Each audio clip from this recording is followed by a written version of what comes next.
이 부동산의 전망에 대해서 네. 얼마나 적중하셨어요? 조금 거만하게도 100% 맞았다라고 볼 수 있겠습니다.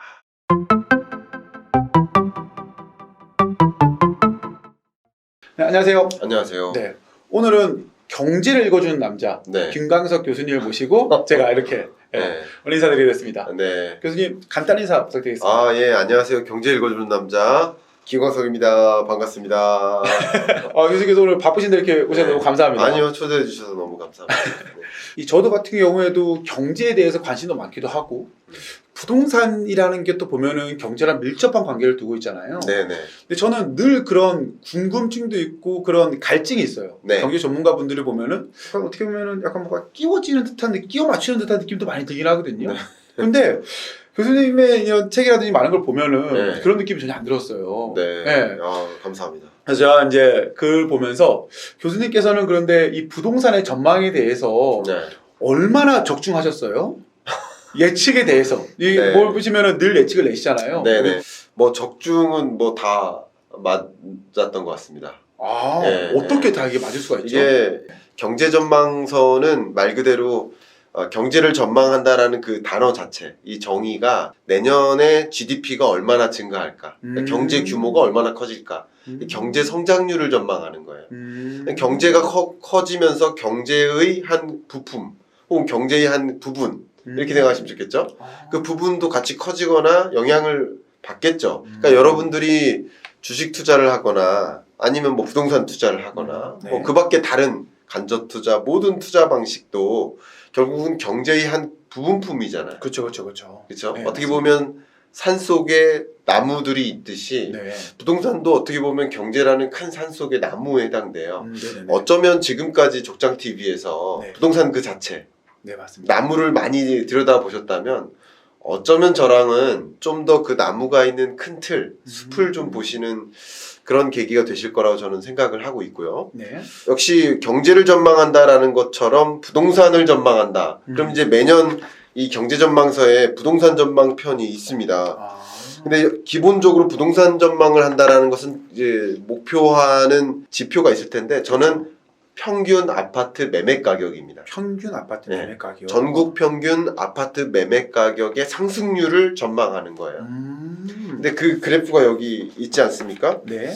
보시면 이제 제가 2018년 당시에 2019년 전망을 했을 텐데 네. 2018년에 이렇게 폭등하던 시점이에요. 네네네. 이때 제가 2019년은 이제 하향 조정된다. 떨어진다. 근데 실제 0 밑으로 떨어졌죠. 네네네. 그리고 2019년에는 2020년 전망을 했을 거 아니에요. 네네네. 그렇죠. 제가 영끌에서 집 사시라고 했습니다. 아. 예, 정말 20년에는 폭등하던 시기죠. 네, 그렇죠. 그리고 2020년에 21년 전망을 했겠죠, 이 책. 네, 그렇죠. 예, 21년 전망에는 상승세가 둔화될 거라고 했어요. 떨어진다는 얘기가 아니라 작년 한 해 많이 둔화된다. 상승폭이 둔화된다. 했다가 지금 21년에는 22년 전망서를 냈을 거 아니에요? 그렇죠. 예, 22년에는 상승폭이 굉장히 많이 둔화된다. 거의 그러니까 저는 아파트 평균 매매 가격 상승률이 그러니까 상승폭이 많이 둔화된다라는 하방 압력이 많이 작용한다. 이 뜻은 거의 제로에 가깝다. 물론 여러분이 이 영상을 보시는 네. 그 위치나 주거 형태나 이렇게 다 다르시기 때문에 똑같이 이해되시지는 않습니다. 어쩌면 평균 가격에 해당되기 때문에 어떤 지역에서는 무슨 우리는 아직도 폭등하는데 맞아요. 근데 제로에 가까운데 어떤 특정 누군가가 폭등한다라 그러면 반대로 저 편에는 우리는 폭락하는 걸 경험하시는 분이 계세요. 이해가시죠? 그러니까 저는 평균 매매 가격을 중심으로 말씀드리는 것이기 때문에 전반적으로 큰 흐름을 이렇게 보시는 데 도움이 될 것 같고요. 그래서 적중률은 조금 거만하게도 100% 맞았다라고 볼 수 있겠습니다. 그리고 저희가 부동산 시장을 전망할 때 방법론이 있다? 네. 그러면 혹시 좀 얘기 좀 해주시겠어요? 부동산 시장 전망에 대한 방법론은 우리가 뭐 공부하던 시절에도 네. 방법론에도 공부를 당연히 하겠지만 특히 저는 현대경제연구원에 있을 때 부동산 전망 보고서를 네. 쓰고 하면서 그 방법론을 더 이제 터득을 하게 된 건데요. 기본적으로 이 아파트 평균 매매 가격을 제가 전망한다고 그랬잖아요. 네. 그럼 그 가격에 영향을 미치는 변수들이 있을 거 아니에요. 그렇죠. 저도 이제 그런 것을 수학적으로 계산을 하지만 여러분들은 그런 방법론의 기초에서 부동산 시장을 조망할 수 있는 계기가 될 거라고 생각이 돼요. 기본적으로 여러분 너무나 잘 알고 계신 그 방법론입니다. 부동산 시장은 이 경제의 한 부문이기 때문에 그렇죠. 이 경제, 거시경제와 특히 거시경제 중에서도 금리, 이게 가격에 영향을 미칩니다. 특히 이 금리라는 것은 다른 나머지 부문을 생각하지 않고도 충분히 금리만 가지고 부동산 가격이 어떻게 되겠다 예측하기 쉽습니다. 그래서 거시경제와 또 금리가 어떻게 될 건지를 보시려면 이 거시경제 여건을 보셔야 되거든요. 그렇죠.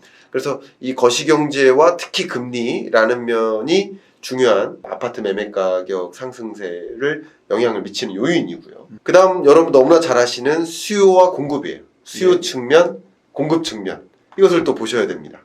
마지막으로 한 가지가 이제 정책 측면이죠. 왜냐하면 정책 제도적 측면, 부동산 정책이 결과적으로는 수요와 공급에 영향을 미칠 것이기 때문에 이런 것들이 다 상호작용합니다. 그래서 이런 네 가지 부문을 가지고 아파트 매매 가격을 판단하는 것이고 이게 마치 이게 선행지표라고 하는 거예요.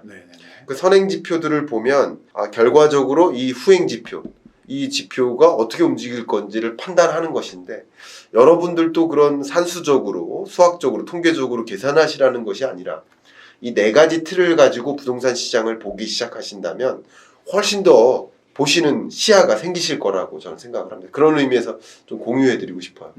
금리가 오르고 내릴 때마다 네. 아파트 가격에 그 미치는 영향은 어느 정도 되나요?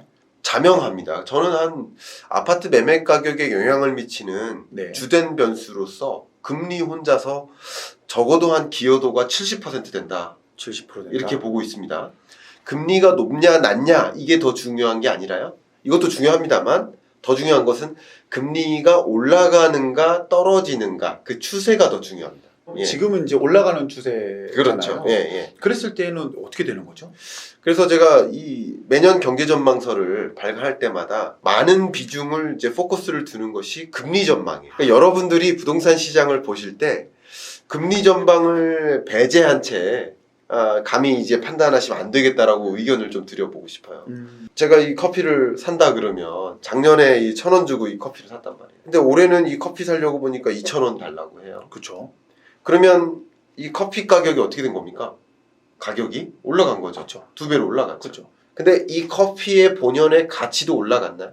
아니죠. 그건 아니죠. 그건 아니죠. 가치는 그대로인데 가격만 올라갔네요. 네. 근데 이것을 거꾸로 생각해 보면 이것을 작년에는 1,000원 주고 샀는데 올해는 2,000원 주고 샀으니까 결과적으로 뭐가 떨어진 거죠? 돈의 가치가 떨어졌죠. 그렇죠. 돈의 가치가 떨어졌죠. 네. 결과적으로는 이 커피의 가치는 그대로인데 돈의 가치가 떨어졌다라고 생각을 해보시는 것도 중요합니다. 여러분이 재테크를 하시는데 기본적인 철학이실 거예요. 바탕으로 깔리셔야 됩니다. 그러니까 지금 20년 코로나19 팬데믹 이후 약 2년여 시간이 지나는 동안 부동산 매매 가격이 폭등했단 말이에요. 그렇죠. 한 18% 정도 올랐거든요. 그렇죠. 근데 이렇게 폭등했다라는 것은 결국 그 여러분이 살고 계시는 주거의 가치가 올라갔을까? 가치가 올라가지 않았다고 느끼시는 분이 더 많으실 거예요. 그렇죠, 그렇죠. 금도 더 많이 가고, 그죠? 바닥도 더 많이 파이고, 그잖아요. 맞습니다.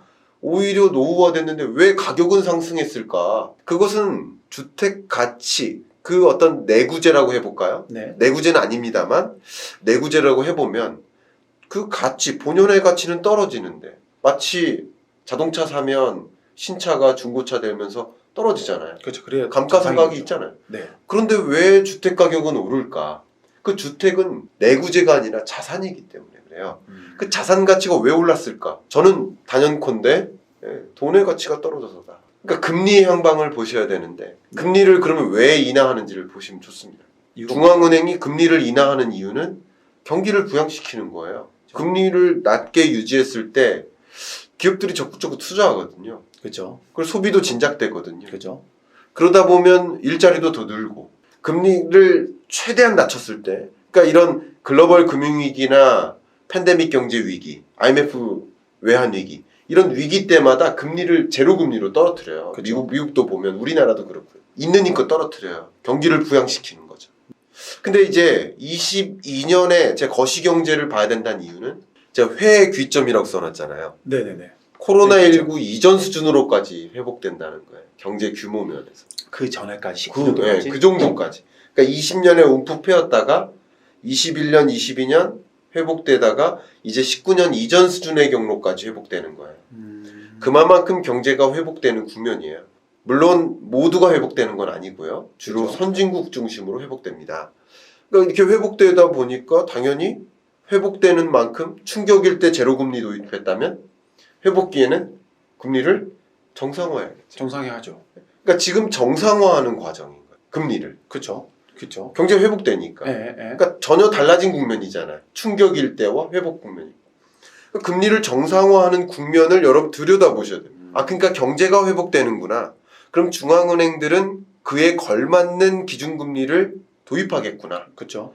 그래서 지금 세계적으로 미국을 비롯한 선진국들이 금리를 계속 인상하는 추세잖아요. 그래서 금리를 인상한다. 근데 중요한 것은 뭐냐면 이 금리, 이 통화 정책이 바로 돈의 가치예요. 그러니까 금리가 떨어지는 과정에서 상대적으로 자산 가치가 폭등했던 거예요. 그렇죠. 이것은 이제 가치적인 측면에서 봤을 때도 금리가 떨어지면서 자산 가치가 오른 거고요. 두 번째는 경로라는 면에서 봐도 수요세를 약화시키겠죠. 그리고 수요세를 폭증시키겠죠. 금리가 떨어지면 돈 빌리기 쉽잖아요. 네, 그렇죠. 가격이 돈 빌리는 비용이 저렴하니까. 그렇죠. 그러니까 더 투자로 옮겨지는 거예요.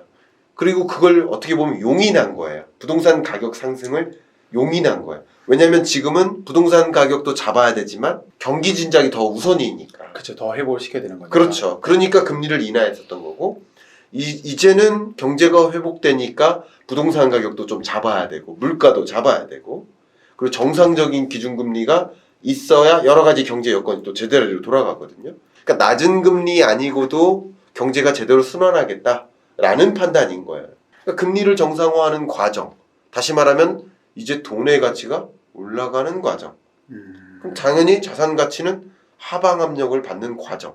그러니까 금리 하나만 놓고도 경제를 진단할 수 있어요. 그러니까 2020년에 폭등했던 거는 제가 어떤 정치색을 가지고 말씀드리는 게 아니라 현 정부가 부동산 정책에 실패했다라는 거 저도 동의합니다. 네. 그거 저도 지적하고 있고 저도 국토부 자문위원 하면서 그런 거 지적을 합니다. 근데 그것과 상관없이 그 어떤 수단을 동원했어도 집값은 폭등했을 수밖에 없다. 어제 시기가 그럴 수밖에 없는 시기였다. 그렇죠. 그러니까 금리만 보고도 이 자산 가치의 변화를 볼 수 있어요. 그러니까 20년과 22년은 그 금리라는 면에서 전혀 다른 여건에 놓이게 되는 거죠. 그러니까 하방 압력이 존재할 수밖에 없는 거죠. 그럼 올해는 금리가 이제 어느 정도까지 올라간다고 생각하실까요? 자, 한 가지 변수가 등장했어요. 변수. 예, 이런 변수가 없었으면 기준금리의 인상 속도가 상당히 견조하게 유지됐을 거라고 봐요. 네. 그런데 변수는 우크라이나 사태죠. 네. 전쟁인 거죠. 네. 그러니까 전쟁은 쉽게 말해서 다른 말로 경제 충격이에요. 그렇죠. 또 한 가지는 심리적 충격이고 두 가지 충격이 작용하고 있는 거예요. 러시아로부터 이제 원유를 수입하지 못하게 경제 제재를 가해요. 스위프트에서 배제했죠. 네. 그러면 우리나라 기업들이 한 40여 개가 러시아에 진출해 있습니다. 공장이 거기 굴러가요. 그렇죠. 거기 수출을 못해요. 엄청난 차질이 발생해요.